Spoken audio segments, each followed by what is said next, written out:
வணக்கம். பிப்ரவரி 21 உலக தமிழர்களின் மாநாடு திருச்சி அதிர்ந்திருக்குது அப்படிதான் நம்ம சொல்ல முடியும். என்னுடைய வாழ்நாள்ல நான் இப்படி ஒரு சம்பவத்தை பார்த்ததே இல்லை அப்படின்னு நான் சொல்லுவேன்.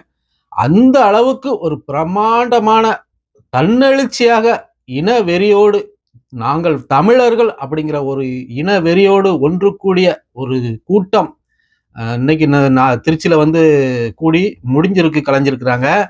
இப்படி ஒரு பிரம்மாண்டத்தை நான் அதாவது ஒரு 100 விஜய் படம் ரிலீஸ் ஆனது மாதிரி, 500 ரஜினி படம் ரிலீஸ் ஆனது மாதிரி, இப்படி ஒரு ஆச்சரியப்படக்கூடிய ஒரு கூட்டம் உலகமே அதிர்ந்து இருக்குது அப்படின்னு நம்ம சொல்லலாம்.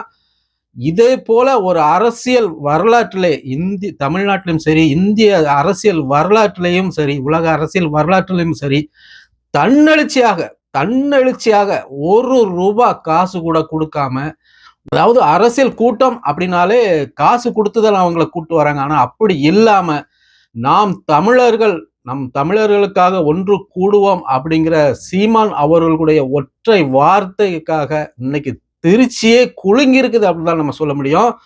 அதாவது என்னால என்னால இப்ப கூட கொஞ்சம் கூட நம்ப முடியல. 2,00,000 நாற்காலிகள் போட்டிருக்கிறாங்க. அந்த 2,00,000 நாற்காலிகளும் நிரம்பி வழிஞ்சி பின்னாடி பின்னாடி வரைக்கும் ஃபுல் கூட்டம். எனக்கு தெரிஞ்சு கிட்டத்தட்ட ஒரு 5,00,000 பேர் வந்திருப்பாங்கன்னு நினைக்கிறேன். இன்னும் கணக்கு வரல. எத்தனை எத்தனை லட்சம் பேர் வந்திருக்காங்கன்னு கணக்கு வரல. எனக்கு தெரிஞ்சு ஒரு 5,00,000 பேர் வந்திருப்பாங்க. அப்படி ஒரு கூட்டம், அப்படி ஒரு ஒழுக்கமான கூட்டம். இங்க நம்ம அததான் பார்க்கணும். அப்படி ஒரு ஒழுக்கமான சுத்தமான கூட்டத்தை உலக அரசியல் வரலாற்றுல இதுவரைக்கும் நான் அடிச்சு சொல்லுவேன், இதுவரைக்கும் நாம் தமிழர் கட்சி கூட்டத்துக்கு வந்தது போல எங்கேயுமே வந்திருக்காது, இனியும் வரப்போறது கிடையாது. இதுதான் இங்க சத்தியம். ஆரம்பத்துல இருந்து இறுதி வரை என்ன நடந்ததுங்கிற பத்தி நம்ம கொஞ்சம் சுருக்கமா பார்த்து முடிப்போம். மற்ற விவரங்களை பின்னாடி வரக்கூடிய காணொலியில நம்ம கொஞ்சம் பார்க்கலாம். முதல்ல இன்னைக்கு நடந்ததை பத்தி கொஞ்சம் பார்த்துருவோம்.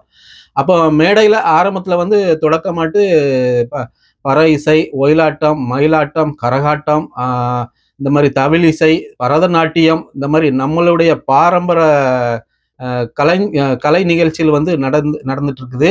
அதுக்கு பிறகு அண்ணன் சீமான் அவர்கள் அந்த மேடைக்கு வராங்க. அதற்கு பிறகு குத்து விளக்கு ஏற்றப்படுது. அந்த குத்து விளக்கு ஏற்றும் போது அண்ணன் சீமான் அவர்களுடைய மனைவி, அப்புறம் அவங்க அம்மா மற்றும் நாம் தமிழர் கட்சி வேட்பாளர்கள் 2 பேர் இருக்கிறாங்க. இவங்க குத்து விளக்கு ஏற்றி வைக்கிறாங்க. அதற்கு பிறகு தமிழ்தாய் வாழ்த்து பாடப்படுது. இந்த தமிழ்தாய் வாழ்த்து பாடும்போது நீராறும் கடலுலத்தை இல்ல, நம்ம நாம் தமிழர் கட்சியோட தமிழ்தாய் வாழ்த்து பாடினாங்க. எல்லாரும் எத்தனை பேர் வந்திருந்தாங்களோ அத்தனை லட்சம் பேரும் எந்திரிச்சு நின்னாங்க. எந்திரிச்சு நின்று அந்த தமிழ்தாய் வாழ்த்துக்கு கொடுத்த மரியாதை இருக்குத, உண்மையிலே எனக்கு இப்ப நினைச்சா கூட அப்படியே புல்லரிக்குது. நீங்க அந்த காணொலியை பார்த்தீங்களா இல்லைன்னு தெரியல. பார்க்கலன்னா திரும்ப பாருங்க தயவு செய்து. அப்புறம் தமிழ்தாய் முடிந்த பிறகு உறுதிமொழி எடுப்போம் அப்படின்னு சொல்லி சீமான் அவர்களுடைய குரல்ல நாம் தமிழர் கட்சியோட உறுதிமொழி எடுக்கப்படுது. அந்த உறுதிமொழி எடுக்கும் போதும் அத்தனை லட்சம் பேரும் கையை இப்படி நீட்டி வச்சிருக்கிறாங்க. எங்க நடக்கும் இது போல? அந்த உறுதிமொழி எடுத்து முடிஞ்ச பிறகு தமிழ்நாட்டின் கொடி ஏற்றப்படுகிறது. தமிழ்நாட்டின் கொடியை சீமான் அவர்கள் ஏத்துறாங்க. அந்த கொடி ஏற்றி முடிஞ்ச பிறகு நம்ம நாம் தமிழர் கட்சியோட கொடி ஏற்றுறாங்க. இந்த கொடி ஏற்றி முடிஞ்ச பிறகும் கொடி பாட்டு பாடப்படுது. அது வரைக்கும் தமிழ்தாய் வாழ்த்துல தொடங்கி உறுதிமொழி எடுத்த பிறகு, அதற்கு பிறகு கொடியேற்றி தமிழ்நாட்டு கொடி ஏற்றுறாங்க சீமான் அவர்கள். அதற்கு பிறகு நாம் தமிழர் கட்சி கொடி ஏற்றுறாங்க. அதற்கு பிறகு கொடி பாட்டு பாடப்படுது. அது வரைக்கும் அத்தனை லட்சம் பேரும் நின்றுட்டு தான் இருந்தாங்க. கீழே உட்காரவே இல்லை, வயதானவர்கள் முதற்கொண்டு. அவ்வளவு சுத்தம், அவ்வளவு ஒழுக்கம். இது போல ஒரு ஒழுக்கமான, ஒரு சுத்தமான, அதாவது தமிழ்தாய் வாழ்த்து பாடும் போதும் சரி, அந்த கொடியேற்றும் போது பாட்டு பாடும் அந்த பாடல் ஒலிக்கும் போதும் சரி, அப்படி ஒரு அமைதி, அப்படி ஒரு ஒழுக்கம். இது போல இனி வரக்கூடிய நாட்கள்ல நாம் தமிழர் கட்சி தவிர வேற எந்த கட்சியினரெல்லாம் கொண்டு வர முடியாது. இது சத்தியம். அதுதான் நம்ம இங்க சொல்ல முடியும். அதற்கு பிறகு அண்ணன் சீமான் அவர்கள் பேச தொடங்குறாரு. அவர் பேசி கொண்டிருக்கும் போது, அவர் பேசும்போது முக்கியமான வார்த்தைகள், கருத்துக்கள் சொல்லும் போது கைத்தட்டல் அதிர்வலை. அந்த கைத்தட்டல் அந்த அரங்கமே அந்த மைதானமே அலறுது. அதற்கு பிறகு அவர் பேசி கொண்டிருக்கும் போது ஒரு பின்னு அத்தனை லட்சம் கூட்டத்துல ஒரு பின்னு விழுந்தா எப்படி சத்தம் வரும், அப்படி ஒரு அமைதி. பின்னு விழுந்தா சத்தம் கேட்குங்க, அப்படி ஒரு அமைதி. இதே கூட்டத்துல இதே மாதிரி தான் விஜய் அவர்கள் பேச பேச பேச பேச விசில் ஊதிட்டு இருக்காங்க, விசில் ஊத்துறாங்க. அப்போ ஒரு கட்சி தலைவன் என்ன பேசுறாங்கிறது உங்களுக்கு எப்படி புரியும்? இதுதான் சீமான் அவர்கள் சொன்ன மாதிரி ரசிகர் கூட்டத்துக்கும் லட்சிய கூட்டத்துக்கும் உள்ள வித்தியாசம் இதுதான். இதுதான் லட்சிய கூட்டம், புரியுதா? அப்ப சீமான் அவர்கள் வந்து கிட்டத்தட்ட 1 மணி நேரம் 1.5 மணி நேரத்துக்கு மேல வரைக்கும் பேசுறாங்க. அவர் பேசி முடியது வரைக்கும் அப்படி ஒரு பின் டிராப் சைலண்ட் அந்த கூட்டத்துல, அவ்வளோ ஒரு பின் டிராப் சைலண்ட். அதற்கு பிறகு அண்ணன் சீமான் அவர்கள் வந்து 117 பெண்கள் வேட்பாளரையும் 117 ஆண்கள் வேட்பாளரை வந்து ஒவ்வொரு தொகுதியாட்டு சொல்லி பேர் சொல்லி அறிவிக்கிறாங்க. கடைசியாட்டு அண்ணன் சீமான் அவர்கள் வந்து காரைக்குடியில் நான் போட்டி போடுகிறேன், சொந்த தொகுதியில் போட்டி போடுகிறேன், எனக்கு நீங்க வாக்கு அளிப்பீங்க என்ற நம்பிக்கையில நான் வந்து போட்டி போடுறேன் அப்படின்னு சொல்லி அண்ணன் சீமான் அவர்கள் வந்து பேசுறாங்க.